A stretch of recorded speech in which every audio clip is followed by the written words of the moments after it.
Hello students, welcome to my YouTube channel Learning Zone. Today we will discuss worksheet 74, class 10th, subject English, date 27 of January 2022. In this worksheet we will discuss chapter 9 Bholi from the book Footprints Without Feet. आज की जो ये worksheet है इसमें chapter 9 है भोली, बड़ा ही interesting chapter है। यदि आपने अब तक नहीं पढ़ा है तो इसको पढ़ लीजिए, आपको बड़ा अच्छा लगेगा और आपको समझ में भी आ जाएगा। इस वर्कशीट में हमें क्वेश्चन दिए गए हैं जिनके आंसर हमें देने हैं। जो फर्स्ट क्वेश्चन है उसमें हमें 30 to 40 वर्ड्स में अपने आंसर लिखने हैं और इसमें कुछ सब पार्ट दिए गए हैं ABCDEF तक। जो हमारा सेकंड क्वेश्चन है उसमें हमें 100 to 120 वर्ड्स में आंसर देना है। और जो third question is related to grammar. इसमें हमें हर एक लाइन में एक एरर दी गई होगी जिसको हमें फाइंड आउट करना है और फिर उस एरर को हमें करेक्शन करनी है। तो चलिए आज की वर्कशीट को सोल्व करते हैं। Here is the first question. How was Bholi's first day at school? भोली का पहला दिन स्कूल का कैसा गया? Could she make any friends? क्या उसने कोई दोस्त बनाया? Why? क्यों? अगर बनाया है तो why not? अगर नहीं बनाया तो। And the answer is Bholi found everything new at school. School में सब कुछ नया नज़र आता है। She felt glad to see many girls of her age present there. School में भोली की एज की बहुत सारी लड़कियां थी जिनको देखकर भोली को बड़ा अच्छा लगा। She was fascinated by the bright colors of the pictures on the walls. Walls पर बहुत सारी पिक्चर्स लगी हुई थी जिनमें ब्राइट कलर्स थे और भोली उन सभी कलर्स को देखकर फैसिनेटेड थी। फैसिनेटेड होता है आकर्षित होना। She could not make any friend because she could not speak clearly. उसका कोई दोस्त नहीं बन सका। क्यों? क्योंकि वो क्लियरली बोल नहीं पा रही थी। आपको पता ही है, अगर आपने स्टोरी पढ़ी होगी, शी स्टैमर्ड, हकला के बोलती थी वो। She was afraid to speak to anyone, वो बोलने में डर रही थी। उसको ये लगता था यदि मैं किसी से बात करूँगी तो मैं हकलाऊँगी और वो मेरा मजाक उड़ाएंगे। Second question, why did the teacher treat Bholi with kindness? Bholi की जो टीचर थी वो भोली के प्रति बड़ी दयालु थी, विनम्र थी। तो answer is the teacher was very kind hearted and sensitive. भोली की टीचर बड़ी काइंड हार्टेड थी, सेंसिटिव थी। शी वांटेड टू मेक भोली comfortable and confident so that she can develop her interest in school. वो चाहती थी कि भोली स्कूल में कंफर्टेबल रहे और कॉन्फिडेंट रहे, उसमें आत्मविश्वास बना रहे और वो स्कूल में इंटरेस्ट ले, पढ़ाई में इंटरेस्ट ले। Our third question is how did Bholi's mother convince her father that Bishamber was the right match for her? Bholi की माँ ने भोली के पिता को किस तरीके से कन्विंस किया, मनाया कि दिसंबर ही उसके लिए राइट मैच है, यानी कि उचित वर है। वर क्या होता है?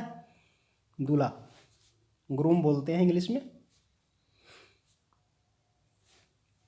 And answer is Bholi's mother said they were lucky that Bishamber was from another village. भोली की माँ ने कहा कि वो भाग्यशाली हैं, लक्की हैं कि दिसंबर दूसरे गांव का है। And hence did not know about Bholi's pock marks. दूसरे गांव का होने के कारण वो भोली के बारे में नहीं जानता। जो उसके चेहरे पर पोक मार्क्स थे, पोक मार्क्स क्या है? चेचक के निशान। And her lack of sense, और उसमें जो कम बुद्धि थी, कम अकल थी, उसके बारे में दिसंबर को नहीं पता। If they did not accept Bishamber's proposal, यदि वो दिसंबर का प्रपोजल स्वीकार नहीं करेंगे, she might remain unmarried all her life. तो भोली पूरा जीवन अनमैरिड रह जाएगी, यानी कि उससे कोई शादी नहीं करेगा। Hence Bholi's parents accepted the marriage proposal, इसलिए भोली के माता पिता ने शादी का प्रपोजल स्वीकार कर लिया। नेक्स्ट क्वेश्चन पर चलते हैं। नेक्स्ट क्वेश्चन इज, डिड भोली feel happy when she heard about the groom? Groom मैंने आपको क्या बताया था? दूल्हा।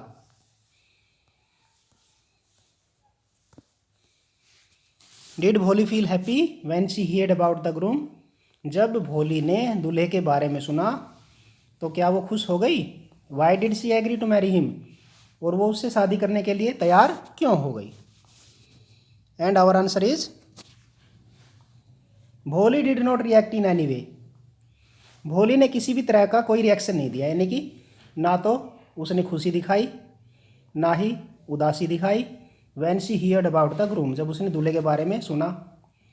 दूल्हा कैसा था उसका? दूल्हा एक बूढ़ा आदमी था जिसके पहले से ही 3 बच्चे थे और वो लंगड़ाता भी था।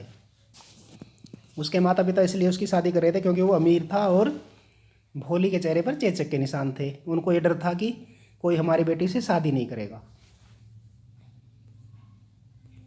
भोली loved her parents very much. Bholi अपने माता पिता से बहुत प्यार करती थी। So for the sake of their respect and happiness she had accepted to marry Bishamber. तो अपने माता पिता से प्यार के कारण, उनकी इज्जत के कारण और उनकी खुशी के लिए भोली ने बिशंबर से शादी का प्रस्ताव मंजूर कर लिया। नेक्स्ट क्वेश्चन पर चलते हैं। What did Bholi say to pacify her parents after refusing to marry Bishamber? जब भोली ने बिशंबर से शादी करने से इनकार कर दिया तो भोली ने अपने माता पिता को किस तरीके से पेसिफाई किया, शांत किया, उनको सांत्वना दी? And our answer is, Bholi consoled her parents saying that she would not get married and she would instead take care of them in their old as.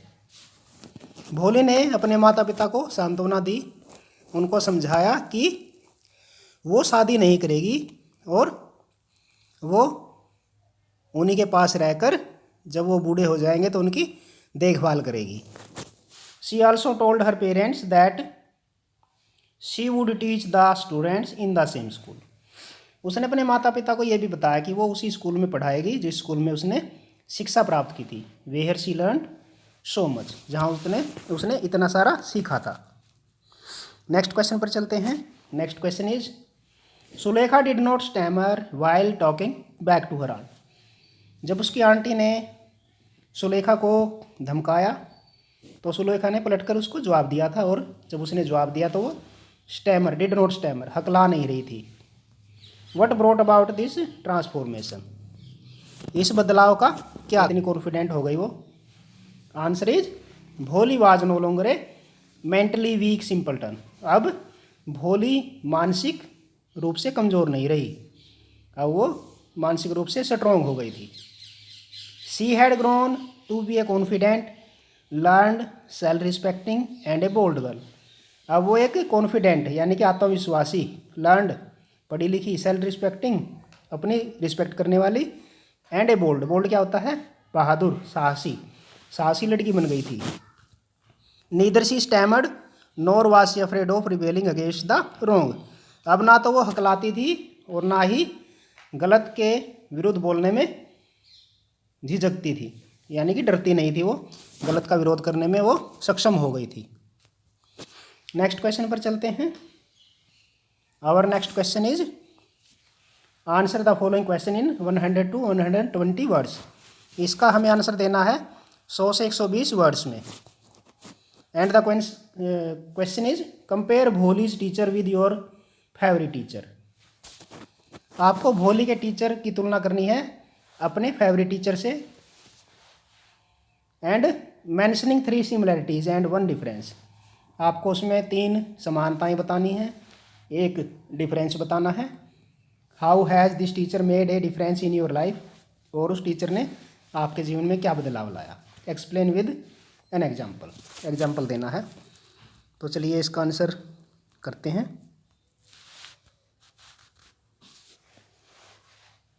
Bholi's teacher played an important role in changing the course of her life.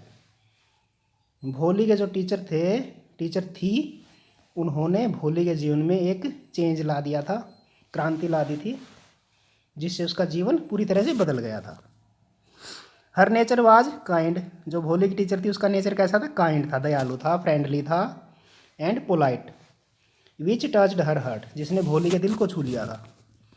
और उसी से भोली को इतना ज़्यादा confidence आ गया था कि उसने शादी से भी इनकार कर दिया था, अपने माता पिता को भी उन्होंने कंसोल कर लिया था। शी एनकरेज्ड भोली एवरी टाइम, भोली की टीचर ने भोली को हमेशा ही एनकरेज किया, उसका हौसला बढ़ाया।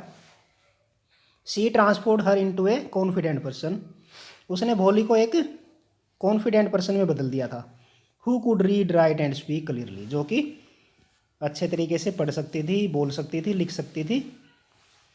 और अब बताना आपको माय फेवरेट टीचर इज, यहाँ पे मैंने खाली स्थान छोड़ दिया है, तो इसमें आपका जो भी फेवरेट टीचर है उसका नाम आप लिख सकते हो। My favourite teacher is dash. He always encourage me, वह हमेशा मुझे एनकरेज करता है। He is polite friendly and affectionate, वो पोलाइट है, फ्रेंडली, अफेक्शनेट है। तो ये तीनों सिमिलरिटी आपकी हो गई भोली वाले टीचर के साथ। One difference is that he is not my primary teacher, तो आप डिफरेंस ये लिख सकते हो कि जो आपका टीचर है वो प्राइमरी टीचर नहीं है, जो भोली की टीचर थी वो प्राइमरी टीचर थी। ही टीचेज मी इन 10th क्लास, तो आप ये बता सकते हो कि वो मुझे 10th क्लास में पढ़ाते हैं या पढ़ाते थे। ओके, ये आपका क्वेश्चन हो गया सेकंड। अब चलते हैं हम नेक्स्ट क्वेश्चन पर, जो कि है हमारा ग्रामर से related. Question 3, identify the error in each line and right it's correction in the space given below. हमें हर एक लाइन में एरर दी गई है जिसको हमें फाइंड आउट करना है, और जो स्पेस दिया गया है हमें वर्कशीट में उसमें लिखना है। और ये जो सेंटेंस लिए गए हैं ये लेसन में से लिए गए हैं। जो फर्स्ट सेंटेंस है वो है you may send your daughters to school, आपको अपनी बेटियों को स्कूल भेजना चाहिए। तो इसमें इनकरेक्ट क्या है? इनकरेक्ट है मे। यदि आप चैप्टर पढ़ोगे तो आपको पता लग जाएगा, चैप्टर में है ये लाइनें। तो मे की जगह हमें करेक्ट करना है मस्ट। तो जो कलेक्टर आया था, तहसीलदार आया था गांव में, तो उसने कहा था you must send your daughters to school. Must यानी कि भेजना ही है, इसलिए उन्होंने भोली को भेजा था स्कूल में, क्योंकि वो तहसीलदार की बात से इनकार नहीं कर सकते थे जो उन्होंने कहा था। नेक्स्ट है that night when Ramlal consult his wife she cried are you crazy. उस रात जब रामलाल ने अपनी पत्नी को कहा था कि हम स्कूल भेज देंगे भोली को, कंसल्ट क्या होता है? एक दूसरे से कंसल्ट करना, बातचीत करना। शी क्राइड, तो उसकी पत्नी रामलाल की क्रेजी, क्या तुम क्रेजी हो, पागल हो। तो इसमें वो दोनों बातचीत कर चुके हैं, तभी उसकी पत्नी ने कहा था आर यू क्रेजी। तो इसमें क्या आ जाएगा? यहाँ पर प्रेजेंट इंडेफिनिट टेंस है, यहाँ पर पास्ट इंडेफिनिट आएगा, क्योंकि भूतकाल में चली गई, कंसल्ट कर चुके थे वो, तो कंसल्ट की जगह आ जाएगा consulted. Our third sentence is if girls go to school has marry them. यदि लड़कियां स्कूल जाएंगी तो कौन उनसे शादी करेगा? तो इसमें इनकरेक्ट क्या है? हैज। इनकरेक्ट क्या है?